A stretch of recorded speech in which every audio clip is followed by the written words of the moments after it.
There can be but two parties now, one of patriots and one of traitors.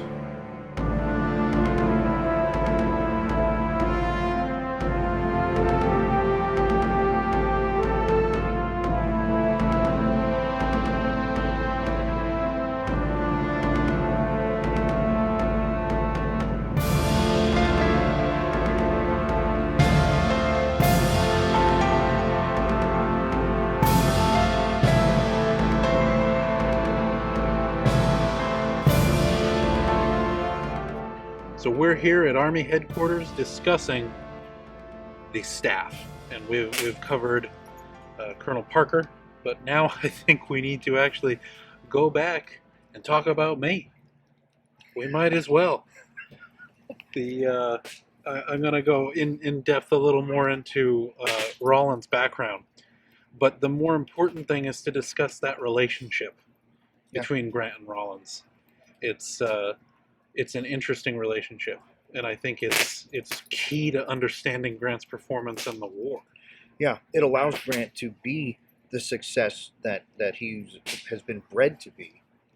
So, as a lawyer, as a people person, Rawlins is able to fill in a lot of those gaps. Of course, the relationship begins in Galena. Not only in the Democrats, where we attempt to drill the Democrat electorate like the Wide Awakes, not very successfully. And that's before the election of 1860, when they're trying to add a little military bearing to the Democrats. But then, of course, Grant is inspired by Rawlins' Galena speech after Fort Sumter, 3 days after Fort Sumter, and we have that here. There can be but two parties now, one of patriots and one of traitors. I have been a Democrat all my life, but this is no longer a question of politics. It is simply country or no country. I have favored every honorable compromise, but the day for compromise is past. Only one course is left to us. We will stand by the flag of our country and appeal to the God of battles. And afterwards you said, I think I ought to go into the service. Yep. And that, we're told, played a tremendous role in your joining up again, or being willing to join up again. And Rawlins even suggests that they should raise an infantry company, and he says, as you have seen service before, you shall be captain, and Rodney and I will toss up to see which shall be first lieutenant. But that's, of course, not how it ended up. And then there's also the relationship in the Temperance League. And I think that kind of is the basis of their relationship, the keeping Grant on the path, and the projection. There is projection. Keep yourself on the path. There definitely is projection. Doing it through focusing when on you Grant. get into some of his letters, particularly to his wife, you understand that he's not just angry at people for tempting Grant with alcohol, but angry at the temptation himself, and substance abuse is part of that story. It's not just the alcohol, because we know with Rawlins, eventually there's the problem with TB, there's the overwhelming depression and pain, and he turns to opiates. And he's inexplicably tired a lot during the war. But I think that maybe adds to his crankiness too. But I think the alcohol and that story is probably one of the more interesting dynamics between Rawlins. Yeah.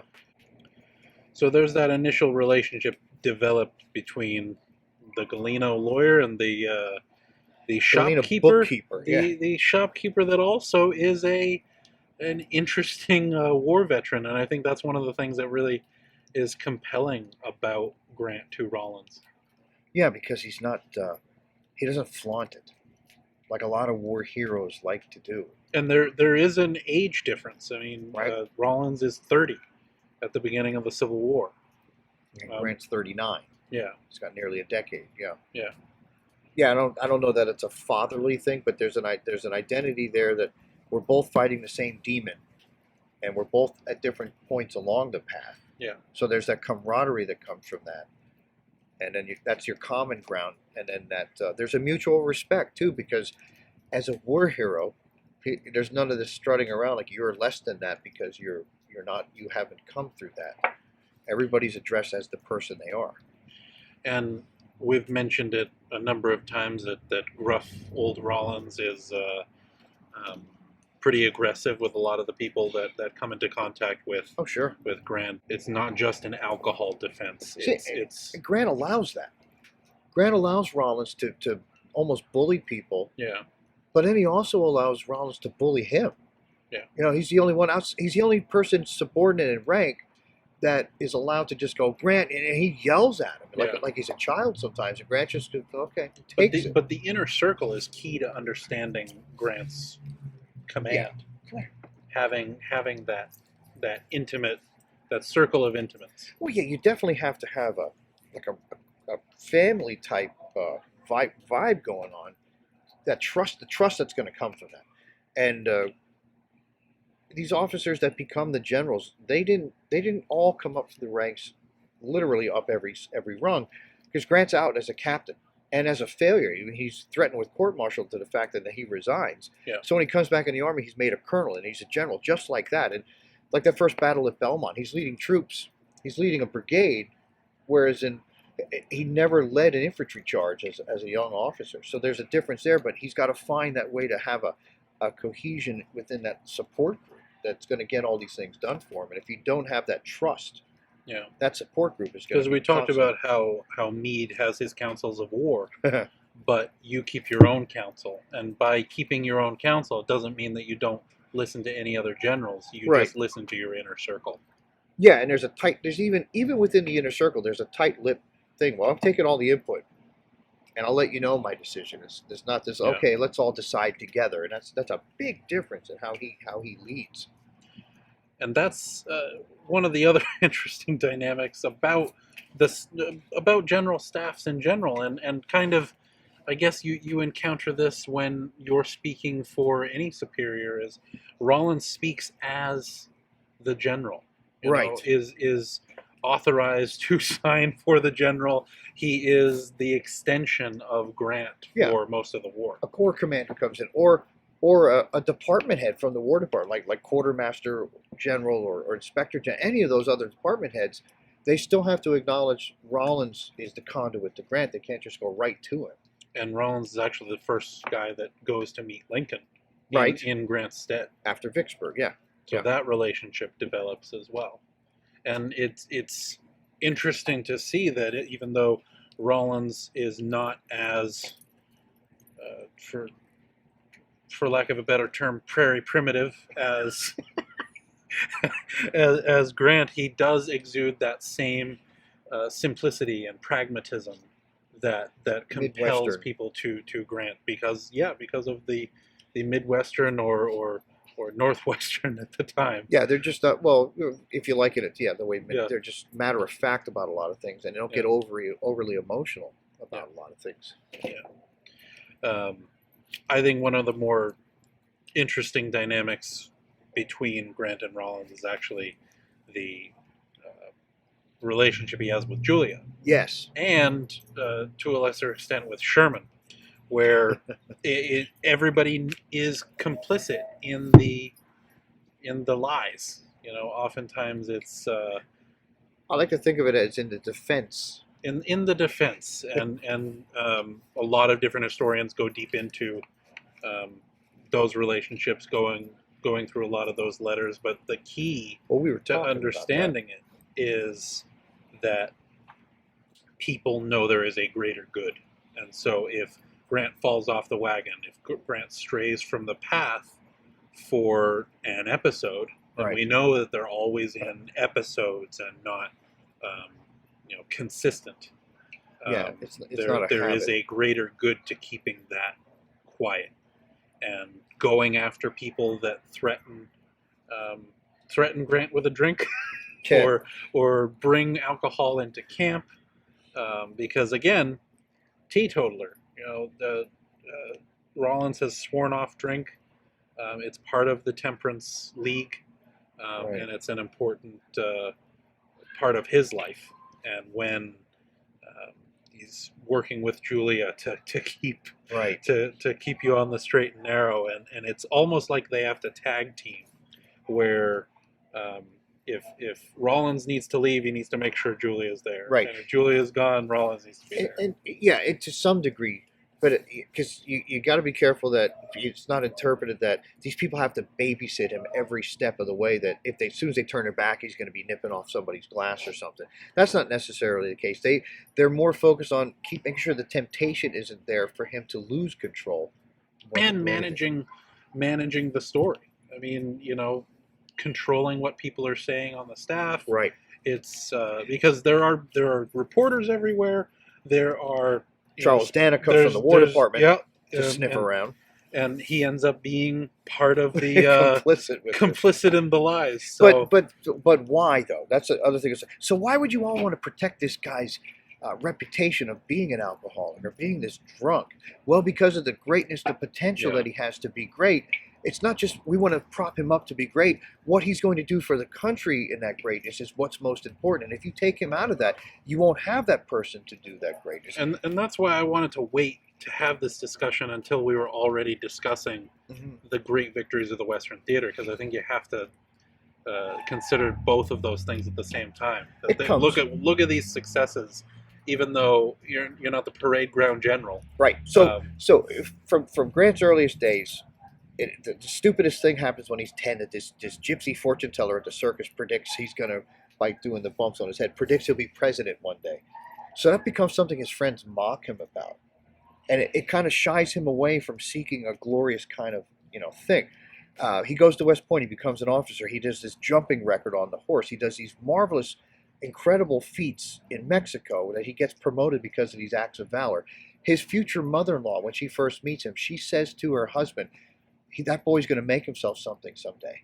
So she sees that there's a kernel of greatness. Julia, I mean, the stars come out every time she talks about it. She knows that kernel of greatness. And Sherman says that many times. That and then Rawlins understands it. So Rawlins is right. It believes in the great man. And that's when Dana comes in on it too, because as he comes along through the Vicksburg campaign, and he sees everything they've been through, and he knows what Grant's nature is, that he's combating that demon all the time, yet he's accomplishing these things, and he's going to need those people to keep him in the seat, keep him in the saddle. Because the demon's trying to pull him out, and they're all trying to keep him in the saddle of the horse that's going to win the war, because that's the vehicle. If you want to look at it, perfect metaphor for Grant that way. And Lincoln, to some degree, buys into that too, because what he says about go find barrels of the other, whatever Grant's drinking for the others. Yeah, he didn't say it, but he said, I should have. Right. And he agrees with it. Yeah, I didn't say it, but that sounds like something I should have said. Yeah. So there's this tacit approval, like, well, if he is that way, so be it. But what he's doing is what's more important. Now, you say you don't need to be babysat, but I bet Rawlins would probably disagree. And it sure sounds like that. And I love that Parker says that Rawlins treats Grant like a dog. Yeah, it's great. Yeah, because there's a compassionate side. Like, this is and what does he say? Because his father says you're going to be with a great war chief. Yeah. So he's already got like that whole. But the great war chief has a babysitter. Right, and he's looking at like he's a great war chief. You shouldn't treat him that way. Yeah. Regardless, you know. And at the same time, it's like, no, I have the same demon I'm fighting, so I don't want to see the demon overtake him, even if it takes me, because he's the one that we need in the saddle. And Grant's just like, okay, I'm in the saddle. Here we go. Not that he's like, oh boy, I hope all these people can help me, because he's fighting it too. But he has that incredible network of support that I'm sure people that battle addiction now, if they don't have, they wish they had. Now, Rawlins is the chief of staff after Vicksburg, was on the staff before, but is officially the chief of staff. And through 1864 and 1865 starts to battle TB. And becomes less and less effective. and it's one of those interesting things to hear about people saying he needs me. Yeah. He's not able to do this without me, but No, I have to do. yeah, I have to do this. I'll carry this cross. Right. Don't worry. And so there's this Die trying. there's this need to be needed. Rollins wants to have that role on the staff Because nobody else is as suited as him for it, and he knows and I think that. that's true. Yeah. But it does seem self-serving sometimes. And I like that he writes about the threat of Grant continuing a political career after the war, Right. in a almost curiosity, like, oh, he's being tempted by this, and I'll probably have to come along. Right. Right, because we know the same problems that were here are going to be magnified because of the politicians we're dealing with now. Yeah. Yeah, you project that into the presidency, and Grant is notorious. I don't know if it's notorious is the right word, but he's all about the people who brought him up. He wants to bring them along too and do what he can. And with the TB, he wants to send Rawlins to Arizona to serve out there because that'll help your TB. Yeah. And Rawlins like, my heart was really set on War Department. Yeah. So Grant's like, well, do I send him where he can survive, or do I put him in there where I know he's going to die from one it? Good year. But that's what he wants. Got one good year. So I got to really give my dear friend what he wants more than what he needs. Yeah. That's a hard struggle to come through. So we don't need to get too deep into other things in Rollins' service. We're going to talk about Rollins at City Point and how he has his cabin next to Grant's, and he plays that background role. He's there at Appomattox, right? And then eventually becomes Secretary of War. But let's actually talk about our Grant and Rawlins, because we've now been Grant and Rawlins off and on for 8 years. Yeah. Yeah. That's weird to say that it's been 8 years since we started. The parallels to that, you're almost 30. Yeah. I'm 54. I don't like saying that. Right. But there's a very near age gap that's true to those men. I was in the Marine Corps 20 years, so I got this Marine Corps career. You hadn't served, so it's the Rawlins Grant parallel with that too. We both have this drive for history. That's like our addiction. Yeah. and then from there, it skews because I'm more the fiery fly off the handle. We have to switch personalities. Right, and you're more the one who sits quietly before he acts on the stuff. Yeah, so we have to switch that in person. But then we still sustain each other through those things.